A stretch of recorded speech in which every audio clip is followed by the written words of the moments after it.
장 초반부터 시작된 코스피의 보합권 장세가 오후까지도 이어지고 있습니다. 코스닥은 외국인이 2천억 원 넘는 순매수세를 보이면서 강한 상승세를 보였습니다. 홈플러스가 회생 절차로 발생한 불편에 대해 사과하고 상거래 채권 중 3,400억 원을 상환했다고 밝혔습니다. 국토교통부는 홈플러스 부동산을 자산으로 편입한 리츠 상품의 현황 파악에 나섰습니다. 서울시가 최근 집값 상승세에 대해 부동산 투기 의심 지역의 현장 점검반을 가동한다고 밝혔습니다. 정부와 한국은행은 5대 은행과 함께 이달 들어 세 번째 가계부채 점검 회의를 열기로 했습니다. 인터넷은행 K뱅크가 중요 업무인 비대면 실명인증을 단기 계약직에게 맡긴 것으로 나타났습니다. 계약직을 채용하면서도 신입도 가능한 단순 업무라고 설명해 보안 인식이 부족하다는 지적이 나옵니다.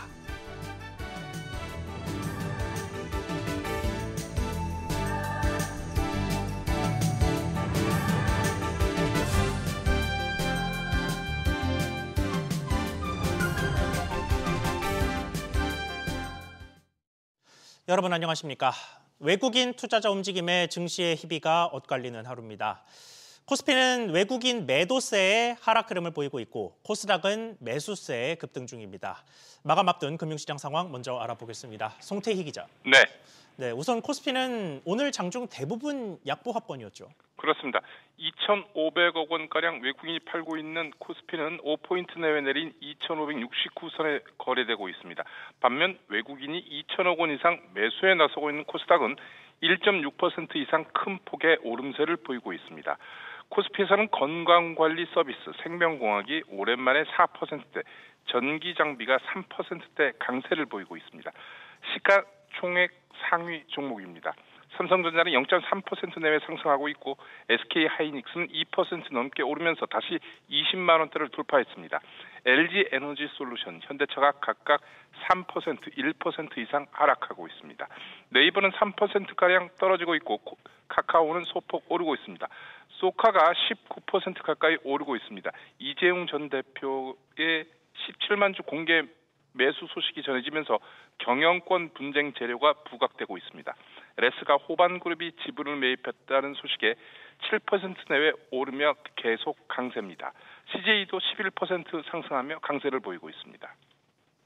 네, 코스닥에서는 외국인과 기관이 강한 매수세를 보이는 모습입니다. 그렇습니다. 외국인이 2천억 원 매수에 나서고 기관이 여기에 합세해서 600원가량 힘을 보태고 있습니다. 로봇, 반도체, 제약, 바이오 업종을 사들이고 있습니다. 코스닥 시장에서는 약 110개 종목이 무려 5% 이상 오르는 봄바람을 맞고 있습니다. 아시아 증시는 일본 니케이가 1% 내외, 홍콩 항생이 1.5% 이상 오르고 있습니다. 특히 홍콩 H 심천 지수가 각각 3%, 2.5% 내외 오르면서 강세를 보이고 있습니다.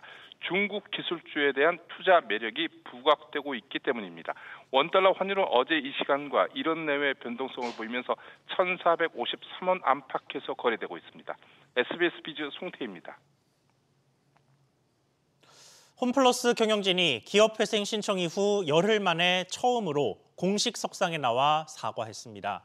상거래 채권 전액을 순차적으로 변제하겠다는 입장도 밝혔습니다. 이런 가운데 개인 투자자들의 반발은 거세지고 있습니다. 신채연 기자.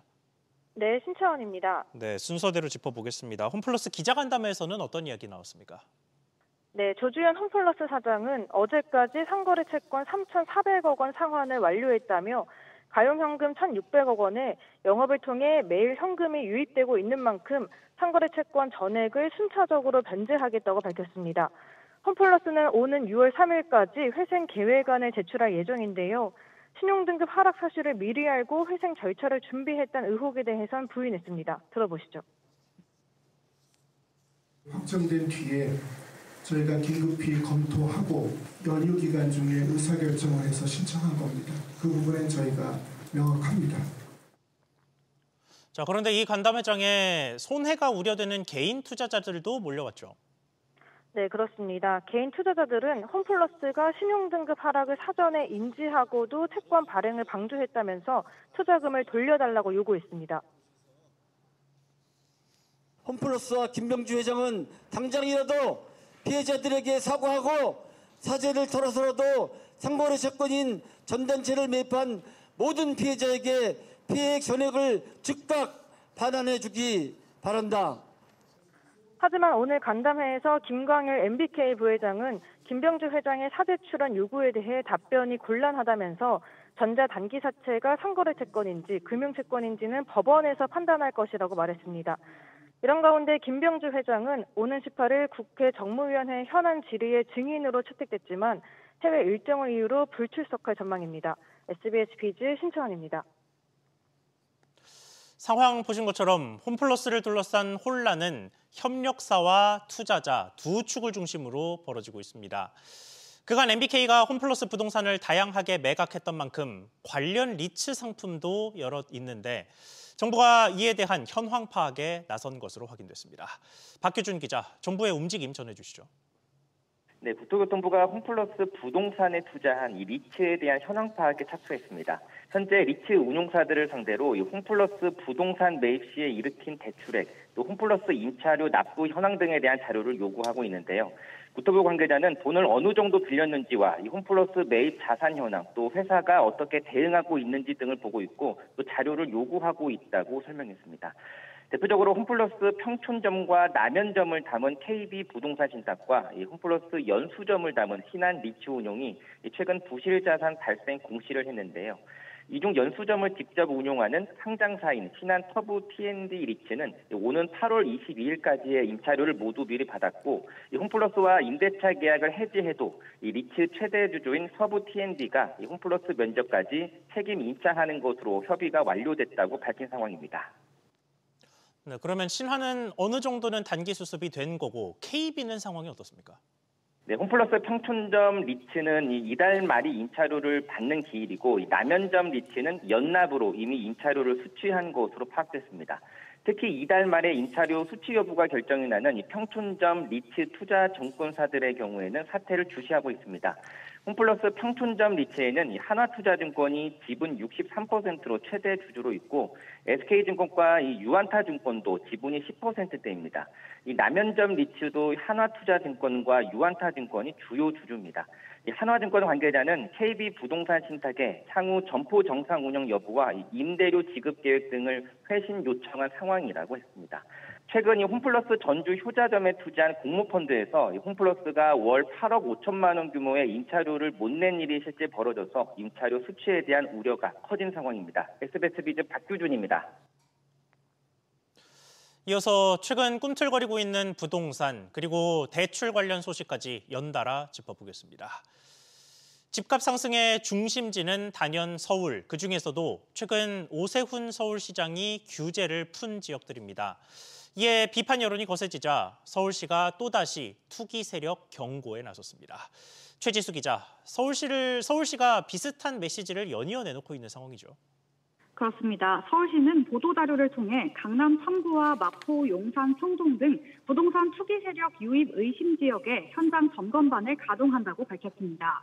서울시는 지난달 12일 토어제 해제 이후에도 5일 만에 부동산 거래 질서 교란 행위를 단속하겠다고 밝힌 바 있습니다.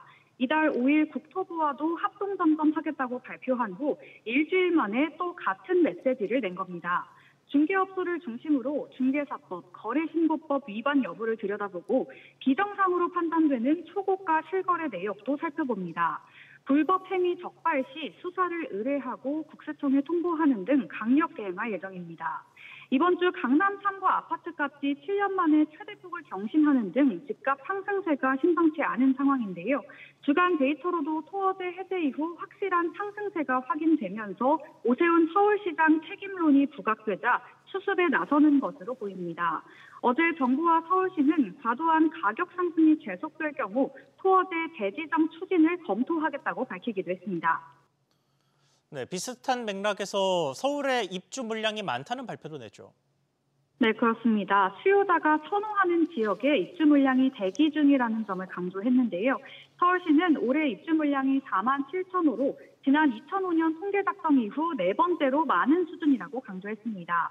재건축, 재개발 등 정비 사업이 완료돼 입주하는 곳이 3만 2천 호고 청년 안심주택 등 비정비 사업 1만 5천 호에서도 입주가 시작됩니다.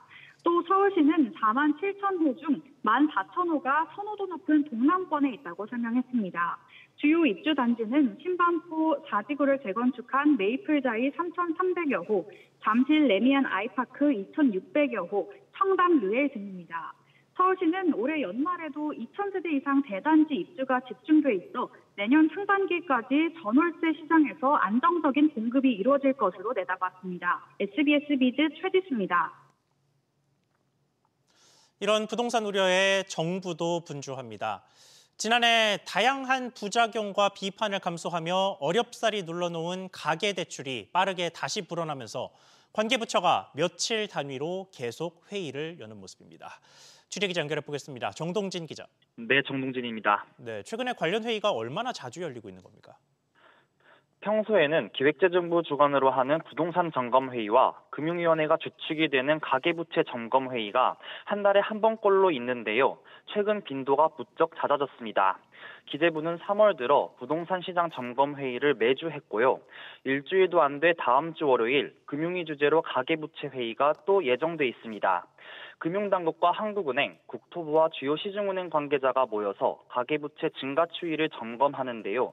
토지거래 허가구역 지정을 해제한 이후 서울 부동산 가격이 들썩이는 가운데 집값 상승이 대출 수요를 자극해 다시 가계부채 폭증으로 이어질 수 있다는 우려가 커지고 있기 때문입니다. 네, 그러면 이번 회의에선 어떤 논의가 이루어집니까? 우선 지난달 토지거래 허가구역이 해제된 이후 다주택자 등 투기 수요 증가 여부를 점검하고요. 이게 가계대출 증가에 어느 정도 영향을 미쳤는지 분석하게 됩니다. 지난달 전금융권 가계부채는 4조 3천억 원 증가했는데 그중 주택담보대출의 증가폭이 5조 원이었습니다. 한편 한국은행은 다음 달 금융연구원과 부동산 금융과 가계부채 문제를 주제로 공동 컨퍼런스를 여는데요. 이창용 한국은행 총재, 김병환 금융위원장, 이복현 금융감독원장 등 경제금융당국 수장들이 총출동해 가계부채와 부동산 금융 문제를 놓고 치열한 논의를 펼칠 것이란 관측이 나옵니다. SBS 비즈 정동진입니다. 이렇게 대출에 불이 붙으면 은행들이 웃습니다. 지난해 홍콩 ELS 사태라는 대규모 배상 비용이 발생했는데도 불구하고 은행들이 또 역대 최대 순이익을 낸 것으로 나타났습니다. 오수영 기자, 그렇게 어렵다 해도 늘 사상 최고치입니다. 그렇습니다. 금융감독원 2024년 국내 은행 영업실적 자료에 따르면 지난해 국내 은행의 당기 순이익은 22조 4천억 원으로 재작년 21조 2천억 원보다 1조 2천억 원, 5.5% 올랐습니다.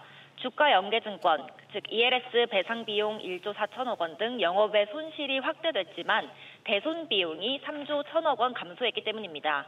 특히 이자 이익이 59조 3천억 원으로 60조 원에 육박했습니다. 이자 수익 자산 증가 영향에 재작년보다 1천억 원, 즉 0.2% 늘었는데 이 증가율은 재작년의 5.8%보다는 축소됐습니다. 금감원은 순이자 마진 NIM도 2022년 4분기를 고점으로 축소되는 추세라고 설명했습니다. 네, 은행들이 이자 장사 비판을 피하기 위해서는 비이자 이익이 늘어야 할 텐데 이 부분은 어떻습니까? 네, 지난해 비이자 이익은 6조 원으로 재작년 5조 8천억 원보다 2천억 원, 퍼센트로는 2.9% 증가했습니다. 시장금리 하락에 따라 유가증권 매매 이익 등이 커진 영향을 받았습니다. 그리고 대손 비용의 대폭 감소가 눈에 띄는데요. 대손 비용이 재작년 10조 원보다 3조 1천억 원, 30.9%나 줄어든 6조 9천억 원이었습니다.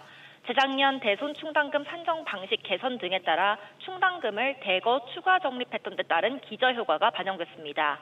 지난해 은행 총자산 순이익률 ROA는 0.58%로 재작년과 같은 수준이었으며 자기자본 순이익률 ROE는 7.8%로 같은 기간 0.08%포인트 떨어졌습니다. 금감원 관계자는 미국 보호무역주의의 심화 등 대내외 불확실성이 증대되고 취약 부문 중심의 신용 리스크 확대 우려도 지속되고 있다면서 이 같은 위기 확대 시에도 은행이 본연의 자금 중개 기능을 안정적으로 수행할 수 있도록 충분한 손실 흡수 능력 확충을 지속 유도하겠다고 설명했습니다. SBS 비즈 오수영입니다. 이어서 경기 상황 짚어보겠습니다. 이번 주 초 국책연구기관 KDI에 이어서 이번에 정부도 우리 경기에 대해 부정적인 진단을 내놨습니다. 내수 부진의 지속과 수출 둔화를 역시 이유로 들었습니다. 정보윤 기자, 정부 진단 내용 전해주시죠. 네, 정부는 비상계엄 사태 이후 넉 달째 우리 경기의 하방 압력이 커지고 있다고 분석했습니다. 지난달 경기 진단과 비슷한 가운데 수출 증가세 둔화라는 표현이 더해지며 우려가 커졌는데요. 실제 지난달 수출은 1% 증가했지만 일평균 기준으로 보면 5.9% 감소했습니다. 지난해 8% 넘게 큰 폭으로 늘었던 수출 흐름이 눈에 띄게 둔화하고 있는 건데요. 정부는 미 트럼프 2기 행정부의 관세 부과 조치가 현실화하면서 통상 리스크가 커지고 있는 점을 반영했다고 설명했습니다. 그러면 수출은 이렇게 새롭게 더 나빠졌고 내수는 어떻게 진단됐습니까? 기획재정부는 지난달에 이어 소비, 건설 투자 등 내수 회복이 지연되고 취약 부문 중심 고용 애로가 지속되고 있다고 진단했습니다. 1월 산업활동 동향 주요 지표를 보면 전산업 생산과 소매 판매, 설비 투자가 각각 2.7%, 0.6%, 14.2%씩 감소했는데요. 다만 카드 승인액이 1년 전보다 6% 넘게 증가한 점과 승용차 판매량이 늘어난 점은 2월 소비 측면에 긍정적으로 작용할 것으로 내다봤습니다. 정부는 또 일자리 건설, 소상공인, 서민금융 등 1분기 민생 경제 대응 플랜 주요 정책 과제를 속도감 있게 추진하겠다고 밝혔습니다. SBS 비제 정부인입니다. 이렇게 경기가 불황일 때 잘 된다는 복권 판매액이 지난해 처음으로 7조 원을 넘겨 씁쓸한 성적을 기록했습니다. 이 내용도 취재기자 연결해 보겠습니다. 지용배 기자. 네, 지용배입니다. 네, 복권 판매 상황 전해주시죠. 네, 기획재정부 복권위원회에 따르면 지난해 복권 발행액은 7조 5천여 원으로 집계됐는데요. 직전에 발행 7조여 원에서 5천억 원 넘게 늘었습니다. 기간을 넓혀보면 2019년 5조 원대 초반에서 최근 5년 사이 절반 가까이 뛰었습니다. 판매액 역시 7조 3천억여 원을 기록하며 처음으로 7조 원대로 올라섰습니다.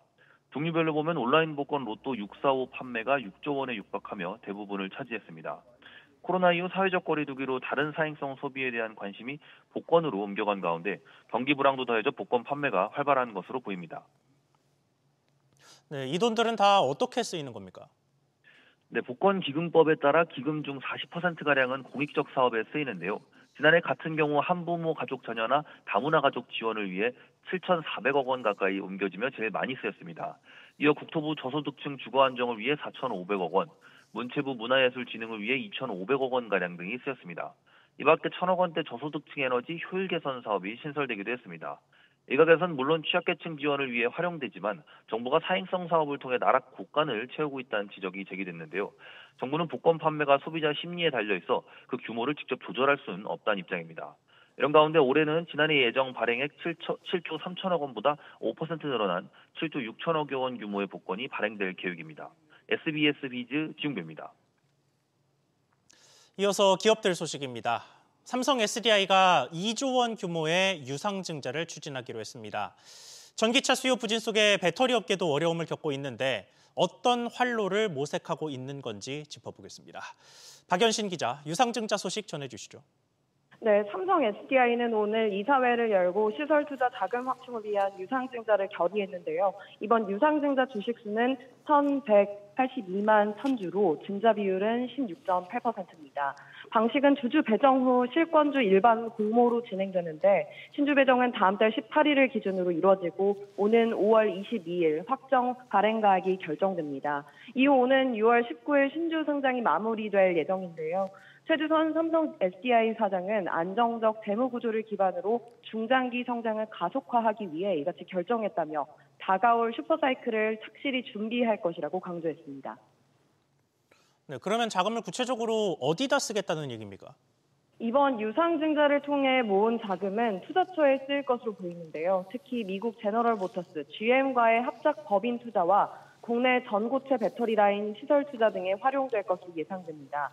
또 삼성 SDI는 오늘 미국 에너지 기업 넥스트라 에너지와 어제 ESS 배터리 공급 계약을 체결했다고 오늘 공시했는데요. 이번 수주액은 4,374억 원 규모로 전체 사업 규모는 1조 원대인 것으로 알려졌습니다. 삼성 SDI는 해당 기업에 삼성 배터리박스 1.5와 니켈, 코발트, 알루미늄 배터리셀을 공급할 전망입니다. SBS 비즈 박연신입니다. 유한타증권이 VIG 파트너스에 1,350억 원 규모의 소송을 건 것으로 확인됐습니다. 과거 동양생명의 매각 과정에서 생긴 손해를 두 회사가 물어줘야 하는데 서로의 분담을 따지기 위한 것으로 파악됐습니다. 취재기자 연결해서 조금 더 자세히 알아보겠습니다. 이민후 기자. 네, 이민후입니다. 네, 소송의 내용이 뭡니까? 네, 유한타증권이 지난 1월 VIG 파트너스에 1,350억 원 규모의 위법 분배금 청구소를 제기했습니다. 동양생명 매각 당시 손실에 대한 책임 분담을 옛 주주 간에 명확히 하겠다는 취지입니다. 사건은 지난 2017년으로 거슬러 올라갑니다. 당시 동양생명 주식을 들고 있던 유한타증권과 VIG 파트너스 특수목적회사 SPC는 지난 2017년 이 주식을 매각하면서 중국 안방그룹으로부터 6,980억 원 규모의 청구 소송을 당한 바 있습니다. 당시 유한타증권과 VIG 파트너스 측이 보유한 육류담보대출 6,980억 원이 부실자산인데 이를 설명하지 않았다는 취지입니다. 매수인이었던 다자보험 이후 안방보험 측은 동양생명 주식 매각과 관련해 홍콩 중재법원에 맡겼고 이후 사건이 국내로 넘어와 지난해 11월 대법원이 유한타증권에 최종 패소 판결을 내렸습니다. 이에 따라 1,503억 원의 손실금과 지연손해금 등을 유한타증권 측이 갚아야 했습니다. 네, 그런데 당시 소송에서 VIG 파트너스의 책임 부분을 명확히 규정하지 않았나 봅니다. 그렇습니다. 당시 법원이 동양생명 매각과 관련해 정확한 책임 비율 산정을 하지 않은 탓에 유한타증권과 VIG 파트너스 등 매도인 중 누구든 1,503억 원을 내면 되는 상황입니다. 앞서 대법원 판결 이후 유한타증권은 피신청인 사이에 매각 비율이 존재하고 당사가 최종적으로 부담할 배상액이 달라질 수 있다고 밝힌 바 있습니다. 실제 매각 당시의 지분 비율은 VIG 파트너스 SPC 측이 57.5%, 유한타증권이 3%, 이민주 에이트넌 파트너스 회장이 2.5%를 차지했는데요. 유한타증권은 지난해 말 소송 비용을 포함한 1,911억 원을 이미 납부한 상태입니다. 다만 VIG 파트너스 SPC와의 책임 분담이 남은 만큼 또다시 긴 소송전이 이어질 전망입니다. SBS 비즈 이민우입니다. 스마트폰으로 이루어지는 비대면 은행 거래에서 실명 확인은 특히 중요하고 필수적인 과정입니다. 개인정보와 돈을 함께 다루는 만큼 경험도 책임감도 중요한데 이걸 단기 아르바이트 직원에게 맡긴 은행이 있다는 사실 알고 계셨습니까? 어떤 곳에 무슨 상황이 벌어졌는지 최나리 기자가 단독 보도합니다. 비대면 실명 업무를 검색하자 일부 은행들의 관련 채용 공고가 뜹니다. 그런데 근무 기간이 1개월 혹은 3개월짜리 계약직 공고가 눈에 띕니다.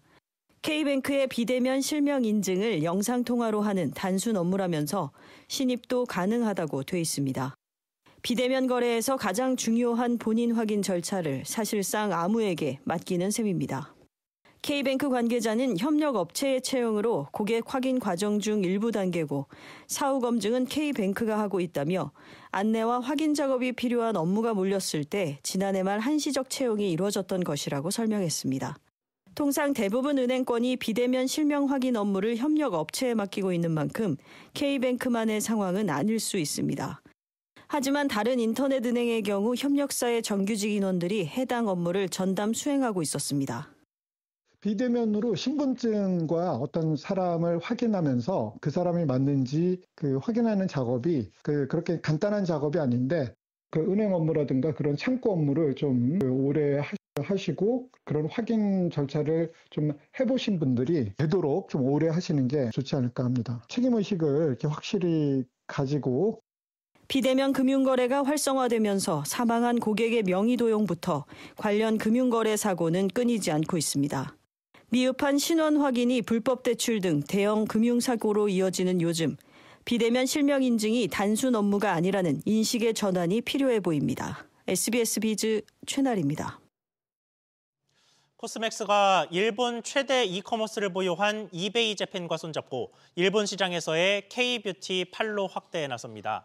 두 회사는 2025 큐텐 재팬 K뷰티 메가 컨퍼런스를 열고 향후 3년 안에 9,800억 원 규모 기업 가치를 지닌 한국 화장품 기업 20곳 등을 육성하겠다는 청사진을 밝혔습니다. OEM에서 ODM으로 이제는 OBM 역량까지 갖추어서 한국, 일본, 인도네시아, 태국, 유럽에 신규 공장을 진행하고 있습니다. 한국에서 브랜드를 만드는 꿈을 꾸고 계시고 또 또 해외 시장으로 진출하려고 하시는 분들을 체계적으로 좀 지원을 해드려야겠다, 도와야겠다. 일본은 미국, 중국에 이은 글로벌 3위 뷰티 시장으로 코스메스는 이베이 재팬과의 협력을 통해 K-뷰티 영토 확장에 나선다는 계획입니다.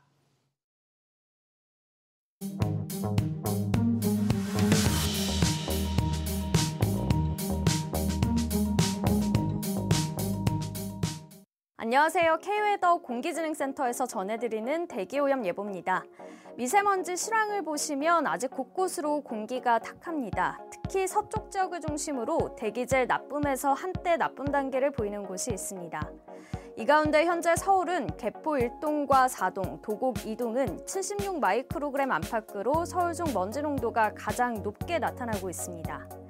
금요일인 오늘 하늘은 대체로 맑은 가운데 한낮엔 포근한 날씨가 이어지겠습니다. 서울의 낮 기온 17도, 광주는 19도까지 올라서 평년 기온을 크게 웃돌겠습니다. 오후부터는 황사와 먼지도 차츰 해소가 되겠는데요. 환경부 기준으로는 전국 미세먼지 농도 좋음에서 보통 단계를 보이겠고요. WHO 기준으로는 경기 남부와 충청, 전북과 광주가 한때 나쁨 수준을 보이겠습니다. 주말인 내일부터 다음 주 중반까지는 깨끗한 공기가 이어지겠고요. 목요일 중서부를 중심으로 공기가 다시 탁해지겠습니다. 지금까지 대기오염 예보였습니다.